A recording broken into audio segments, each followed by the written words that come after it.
Kung naghahanap ka ng 27-inch 1440p into 40Hz gaming monitor, meet the Skyward F27G 80Q SE. When it comes to design, sleek and modern. Adjustable yung height, pwedeng i-tilt, swivel, and i-rotate. Sa ports, ito yung available.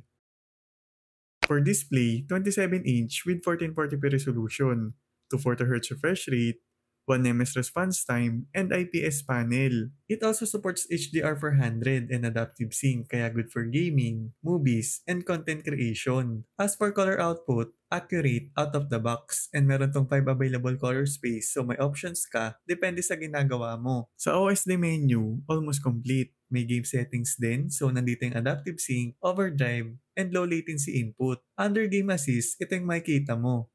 In my gaming experience, smooth and consistent yung performance sa fast-paced games and native to 40Hz refresh rate. Yes, may ghosting, but hindi naman noticeable. Makikita din natin dito na may IPS glow, but very minimal lang.